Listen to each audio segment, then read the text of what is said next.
Bonjour à tous et bienvenue sur ma chaîne. On se retrouve aujourd'hui pour une nouvelle vidéo. Et ce n'est pas un tuto maquillage comme vous pouvez le remarquer. Aujourd'hui c'était la grosse, je dirais pas flemme, mais j'avais pas vraiment envie de me maquiller. Je devais filmer, je me suis dit quand même, tu vas te maquiller et tout. Et puis je me suis dit non, quel est le problème que je sois pas maquillée. Donc on se retrouve aujourd'hui pour une nouvelle vidéo et ce n'est du coup, comme vous l'avez compris puisque je viens juste de vous le dire, ce n'est pas un tuto maquillage, c'est une vidéo où je vais vous parler de mes tops et de mes flops du moment. Donc évidemment ça peut être des choses que j'ai découvert il y a un moment parce que je ne teste pas des choses tous les jours, je n'achète pas des choses tous les jours même si dernièrement je me suis un peu lâchée niveau achat. C'est des choses que j'ai depuis quelques temps ou alors des choses que je viens d'acheter, voilà. Donc j'ai pas mal de petits produits dont je voulais vous parler parce que je les aime beaucoup et il y en a deux pour lesquels le jugement sera peu sévère. Voilà. Donc je vais de suite arrêter de parler et puis on va commencer parce que j'ai énormément de choses à vous montrer.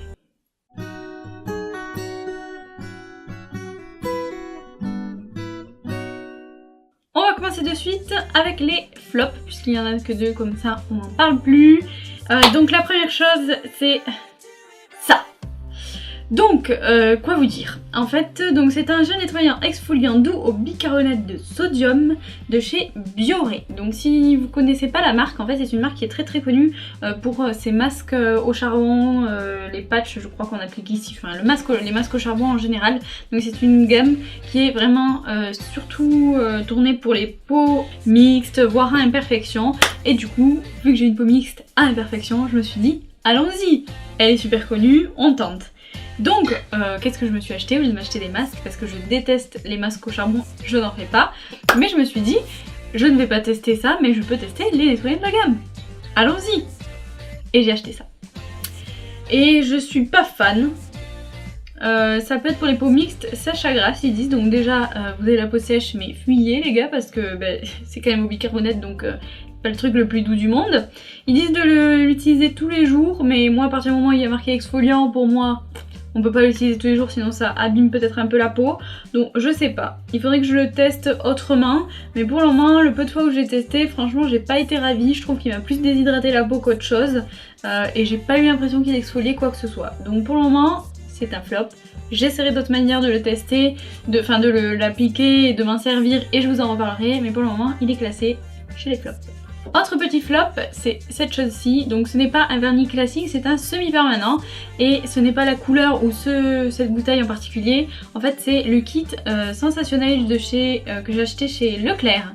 En fait je vous parle de ça en général. Déjà petit 1, niveau de la tenue, ils promettent jusqu'à 2 semaines. Au bout d'une semaine, voire même avant, j'ai déjà des onglets caillés. Et il faut que je refasse mon vernis toutes les semaines. Donc moi j'avais acheté un truc pour être tranquille parce que justement je déteste, j'adore avoir du vernis, les mains nickel etc. Mais je déteste devoir l'appliquer en permanence, genre tous les 3 jours c'est mort, toutes les semaines ça me saoule aussi. Je trouvais que toutes les 2 semaines c'était quand même raisonnable, ou en tout cas toutes les semaines et demie ça allait un peu mieux dans ma tête, psychologiquement c'était plus facile. Mais visiblement, sur moi, ça ne tient pas. Alors je sais pas si je le fais pas correctement, pourtant je borde bien le bout de l'ongle, etc. Mais ça ne tient pas, donc je suis un peu déçue.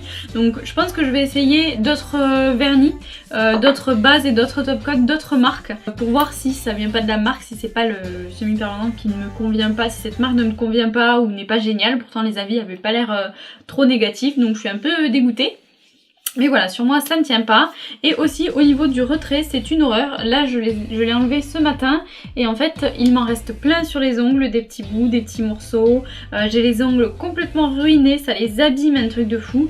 Donc justement je voulais arrêter de faire mes ongles en gel parce que ça les abîmait, passer au seulement semi-permanent pour avoir quand même les mains nickel sans forcément passer par la ponceuse etc. Et en fait ça me les abîme presque, bon peut-être pas autant mais ça me les abîme quand même pas mal. Donc je suis un peu déçue. Donc voilà, pour le moment, je pense que cette semaine j'en reposerai pas. Même si ça me saoule parce que du coup j'ai les mains dégueulasses, j'ai horreur de pas avoir de vernis et d'avoir les mains sans rien sur mes ongles. Mais bon voilà, là il faut qu'ils se remettent un petit peu donc je vais les laisser tranquilles. Et puis je vais réfléchir à si je m'achète d'autres marques ou si je laisse complètement tomber, je vais voir. Maintenant on va passer au top entre guillemets, ou en tout cas aux belles découvertes du moment et aux produits que j'utilise depuis super longtemps et dont je vous ai pas vraiment parlé jusqu'à maintenant. Donc je vais commencer par les produits que j'utilise depuis un petit moment et que j'ai redécouvert récemment. et à commencer par ceci. Donc ça c'est la Clarisonic Mia 2, je ne sais pas si tout le monde la connaît, c'est une brosse nettoyante pour le visage, en fait elle ne tourne pas, elle vibre et j'adore cette brosse. J'ai arrêté de l'utiliser pendant environ, allez, 1 an à peu près, un petit peu plus peut-être, et là je viens, il y a quelques jours de la remettre à charger et de m'en servir, et franchement mais je ne sais même pas pourquoi j'ai arrêté de m'en servir. J'aime tellement cette brosse, ça fait trop du bien, je trouve qu'après on sent vraiment que sa peau elle est nickel, et pourtant elle me sensibilise pas la peau. C'est une brosse que j'ai depuis quelques années et franchement je l'aime beaucoup. Par contre moi ce que je vous conseille c'est quel que soit votre type de peau, à moins que vous soyez un homme, et encore même pour un homme je suis pas sûre qu'exfolier toujours soit une bonne idée, mais bon, moi j'utilise l'embout cachemire, c'est l'embout qui a les poils le plus long. Celui-ci c'est très doux donc ça me permet juste de vraiment bien nettoyer, finir de nettoyer ma peau et de pas trop l'agresser quand même. Et avec j'utilise ça, le Hydro Boost de Neutrogena. J'ai découvert ce produit, c'est une... Voilà. Je vous en avais déjà parlé de la gamme Hydro Boost. J'ai aussi d'ailleurs la crème à vous présenter que j'ai terminée ou presque. J'ai ce combo là, bijou.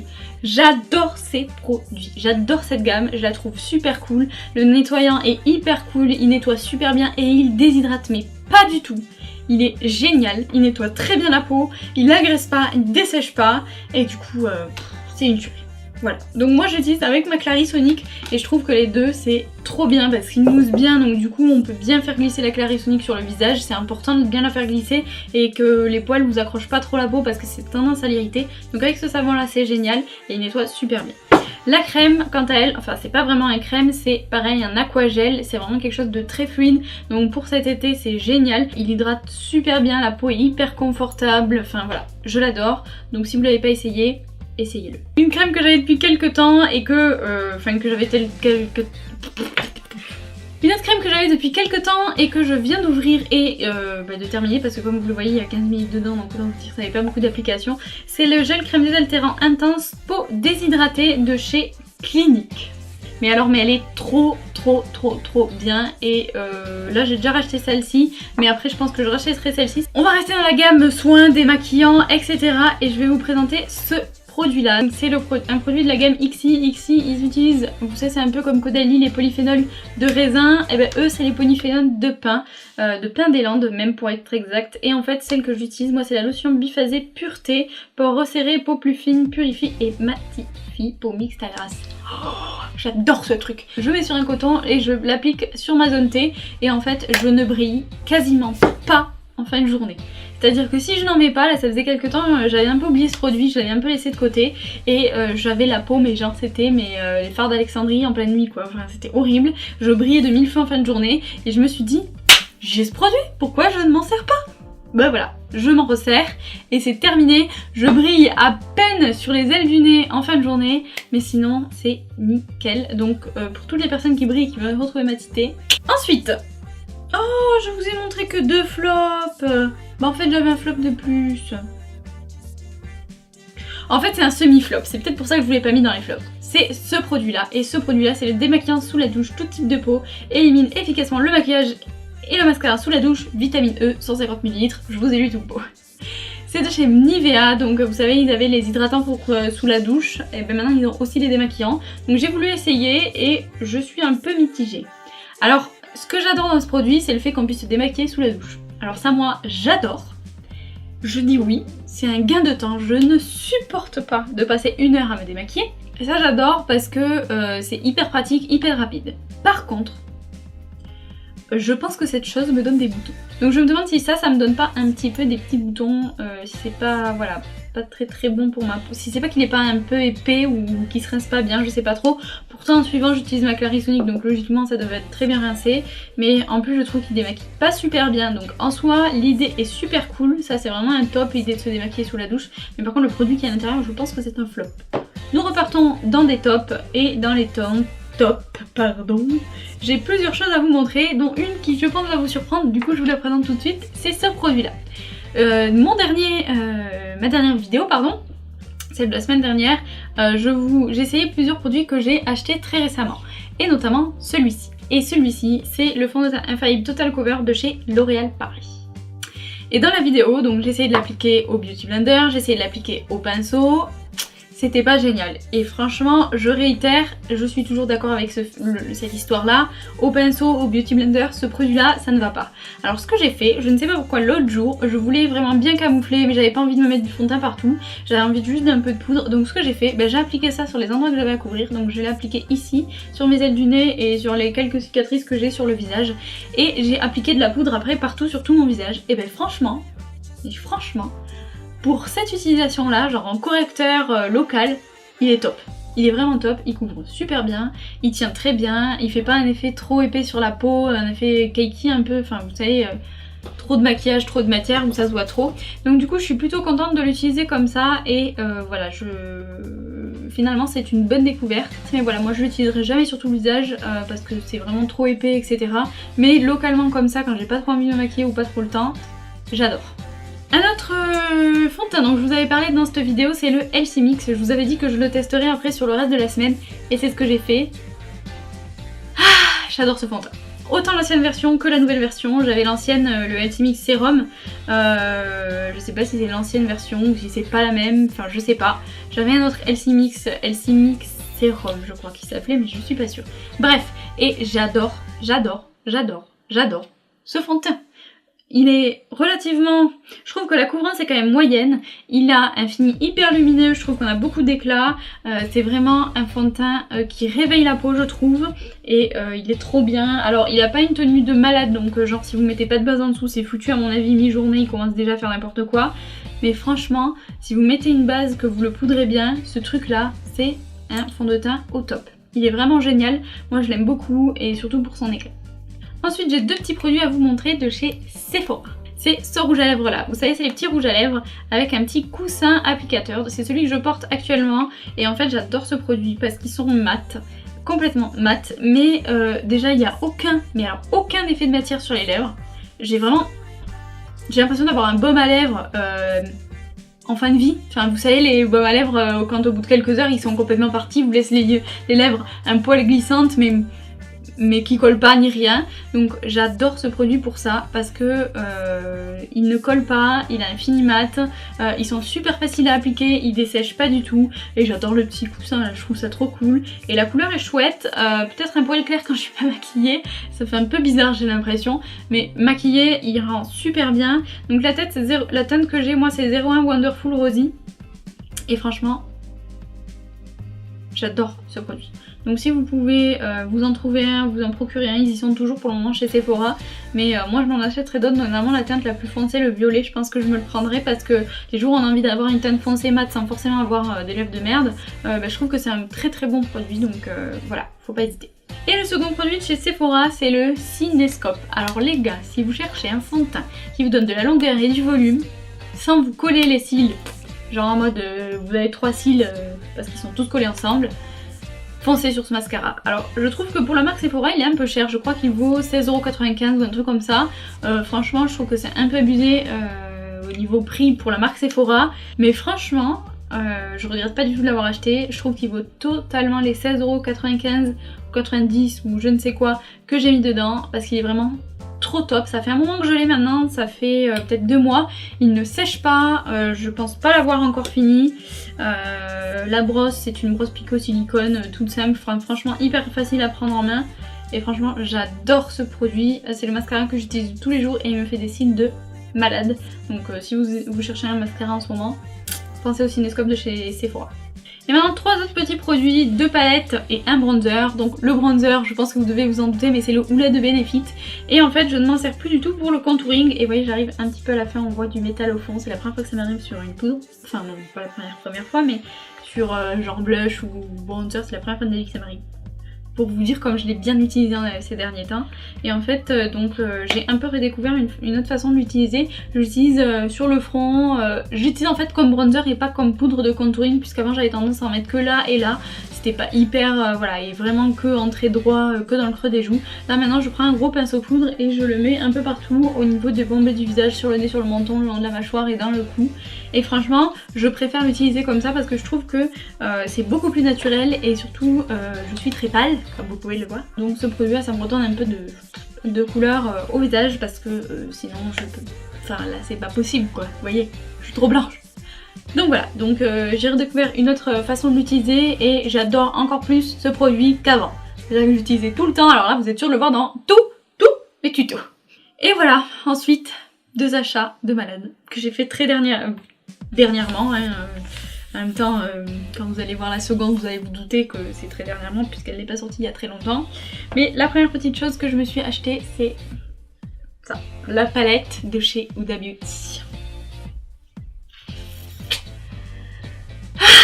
Alors, j'ai plusieurs choses à vous dire. Bon, alors niveau qualité des fards, y a rien à dire, c'est une tuerie. Les pigments là sont fous. Tous ces pigments là. Les fards sont hyper pigmentés, sont super faciles à travailler, que ce soit les uns avec les autres ou les autres, ou ceux-là avec une autre marque. Super facile à travailler, super cool. Franchement, voilà, j'adore. Alors je sais pas encore trop comment je vais utiliser ce rose là, le rose flashy là, mais tous les autres, bijoux. J'adore cette gamme, j'adore cette palette, j'adore. Alors après, voilà, je suis un peu mitigée sur le côté où vous savez que j'ai la Moderne Renaissance et franchement, il y a pas mal des teintes mat que vous pouvez très facilement retrouver dans la Moderne Renaissance. Donc au final, acheter la palette pour avoir ces quelques fards là, ces quelques pigments qui franchement, selon moi, valent des tours mais valent peut-être pas 64 €, qui est quand même le prix de cette palette, 64,95 €, c'est quand même énorme, mais voilà. Je pense qu'elle vaut quand même le détour, donc bon, c'est toujours bon à savoir, hein. Elle est vraiment cool. Je regrette pas du tout mon achat malgré le fait que je vous dis que quand on a la Moderne Renaissance, c'est peut-être pas nécessaire d'avoir celle-là, ou quand on a celle-là, c'est peut-être pas la peine de courir après la Moderne Renaissance. À vous de voir. Et la deuxième palette que je me suis achetée, c'est la Natural Love de chez Too Faced. Donc, je sais que cette palette fait énormément débat sur internet. Donc voilà, déjà regardez-moi la beauté de cette palette. Donc c'est une de mes... Enfin c'est pas une, c'est ma plus grosse palette. Donc voilà, je sais que là encore il y a beaucoup de gens qui sont très mitigés. Et moi-même du coup j'ai appris certaines choses et je le suis un petit peu aussi. Mais franchement je crois que je regrette pas cet achat. Je regrette pas cet achat. Alors les choses qui me font en sorte que je suis mitigée, donc le côté un peu négatif, c'est qu'effectivement on entend beaucoup sur internet qu'elle est pas pigmentée. Et effectivement c'est vrai que comparé à d'autres fards, comme par exemple la Huda Beauty, même si c'est pas du tout le même type de fard, elle est pas hyper pigmentée. Ça c'est un peu le point négatif. L'autre point négatif, et ça je l'ai appris après l'avoir acheté et je suis un peu dégoûtée. Alors moi ça me touche pas personnellement parce que c'est ma seule palette Too Faced. Par contre toutes celles qui ont des palettes Too Faced doivent être un peu dégoûtées parce qu'en fait dans cette palette, sur 30 fards qu'il y en a 13 qui sont des rééditions. En fait ils étaient déjà présents dans les autres palettes Too Faced. Donc franchement moi j'ai pas d'autres palettes Too Faced donc je m'en fiche parce que du coup les 30 fards sont 30 fards neufs pour moi. Par contre toutes celles qui ont déjà des palettes Too Faced, moi j'en aurais eu d'autres, j'aurais été dégoûtée de me retrouver avec des fards dans cette palette et dans une autre. Enfin voilà, moi j'achète des palettes, alors ok peut-être qu'il y a des fards là que je vais retrouver qui sont similaires dans d'autres palettes, mais c'est pas la même marque donc forcément le rendu est différent, l'application est différente, la qualité du fard est différente. Mais avoir le même fard dans 2 palettes de la même gamme, c'est exactement le même fard. Là, il change rien du tout, il n'y a pas un pigment en plus, il n'y a rien. C'est la même chose. Donc franchement, quand j'ai appris ça, je me suis dit que toutes les filles qui devaient l'avoir acheté et ne pas savoir qu'il y avait 13 fards en commun dans les palettes avec d'autres palettes Too Faced, moi j'aurais eu les boules, sérieux. Donc ça, c'était les petits côtés un peu négatifs de cette palette. Les côtés positifs, ça, je pense que tout est dit. Vous avez vu la taille de ce miroir, sérieux? Il fait la taille de ma face. Il est énorme. Donc il fait la taille de tout le haut de la palette presque. Enfin voilà, je sais pas si vous voyez la taille de cette palette, mais... Enfin voilà, c'est ouf quoi. Elle est énorme, il y a 30 fards à l'intérieur. Donc déjà ça aussi, c'est un autre point positif. 30 fards. 30 fards. Et elle vaut 55 €. Le même prix qu'une Naked où il y en a 12. Le double des fards, plus du double des fards. Et elle vaut le même prix. Déjà rien que ça, je trouve ça un peu fou. Mais bon. Ok, on peut se dire que c'est parce que c'est Too Faced, que c'est parce qu'ils sont un peu moins pigmentés, et que du coup on perd du temps en se maquillant. Ça c'est une remarque que quelqu'un m'a fait, comme ils sont moins pigmentés, est-ce qu'on perd du temps en se maquillant? Eh ben franchement, pas du tout, parce qu'en fait, ils se travaillent tellement facilement, mais genre tellement facilement comparé à plein d'autres fards, que vous perdez pas de temps en fait. Le temps que vous passez à replonger votre pinceau pour avoir un peu plus d'intensité, ben, c'est le temps que vous passez à estomper un autre fard d'une autre marque. Donc franchement, j'adore cette palette. Pour moi c'est tout à fait le genre de palette pour les débutantes, celles qui ne savent pas trop se maquiller, celles qui n'ont pas énormément d'autres palettes, ou pour les collectionneuses, celles qui en ont 3 tonnes comme moi, mais qui continuent à en acheter parce qu'on n'en a jamais assez. Mais franchement, voilà, moi je suis absolument fan, mais fan de cette palette. J'adore cette palette. Pour les maquillages quotidiens, c'est super facile. Les teintes sont magnifiques. Il y a vraiment de très belles teintes, notamment la rangée du bas, c'est ma préférée. Mais il y a... Enfin, vous passez du rose comme celui-ci au kaki, au blanc, au beige, noir, violet, enfin toutes les teintes dans une palette. Je trouve cette palette super bien pensée, le choix des teintes est génial. Vous avez des foncés, vous avez des très très clairs, des très très foncés. Enfin, voilà, je trouve que cette palette a été super bien réfléchie et je trouve que cette palette pour les débutantes ou les personnes qui n'ont pas trop de palettes ou qui veulent un investissement sur le long terme et pas avoir 1 million de palettes différentes et pouvoir faire des maquillages très différents, eh ben cette palette c'est un très très bon compromis, c'est une très bonne opportunité d'investir dans une bonne palette pour pouvoir faire des maquillages très différents. Donc voilà, c'est tout ce que j'avais à vous présenter comme petit produit. Alors je ne sais pas si vous le voyez à la caméra. Je sais pas trop ce que ça donne, etc. Moi dans le miroir je vois les reflets, mais je ne sais pas si vous allez les voir. Mais en fait, j'ai les cheveux, on va dire vert canard. Vous voyez les canards, les mâles, là, les canards, comment ça s'appelle ça? C'est des canards, je sais pas trop comment, je me rappelle plus comment ça s'appelle. Des couverts? Des couverts je crois? Non. Bon, les canards, les mâles canards, vous voyez, ils ont une couleur, un noir un peu verdâtre, vous savez, les reflets verts qu'ils ont. Et bien en fait, mon chignon est de cette couleur là. Donc je sais pas si vous l'avez vu, mais en fait je vous le dis au cas où vous l'ayez vu, que vous ayez directement la réponse. En fait j'ai fait une coloration, c'est pas une coloration permanente, c'est une coloration... Bon, en fait je vais vous montrer exactement ce que j'ai fait. Voilà, donc c'est ça, c'est Colorista Wash Out de chez L'Oréal, c'est leur nouvelle gamme de couleurs. Vous savez, c'était en partenariat avec pas mal de blogueuses et pas mal de youtubeuses. Ben voilà, moi j'ai fait ça. Je vous en reparle. Je vais pas vous dire ce que j'en pense aujourd'hui. Ni rien. Je vais pas vous dire ce que j'en pense, je voulais juste que vous sachiez que j'avais fait ça au cas où vous posiez la question, au cas où vous voyez, parce que là moi dans mon retour de caméra j'ai l'impression d'avoir les cheveux noirs mais c'est tout, on ne voit rien d'autre. Donc je sais pas si vous l'avez vu. Si vous l'avez vu, ben c'est ça que j'ai fait et vous en saurez plus dans un article que je ferai sûrement pas cette semaine mais la semaine prochaine. Donc voilà. Si jamais vous restez connecté sur le blog, si jamais vous voulez savoir ce que j'en fais. Donc voilà, c'est tout ce que j'avais à vous dire dans cette vidéo. Comme d'habitude, vous pouvez me retrouver plus ou moins sur les réseaux sociaux puisque je n'ai toujours pas changé de téléphone, donc je n'ai toujours pas accès à Instagram et à Snapchat. Mais comme je vous l'ai déjà dit, mon retour risque d'être mouvementé, donc j'espère que vous me suivez là-bas. Si ce n'est pas le cas, vous pouvez y aller. Je serai de retour très bientôt. Et voilà, en attendant, je vous fais de gros bisous. Je vous vois dans la prochaine vidéo. Et jusque là, comme d'habitude, gardez le sourire. Bye!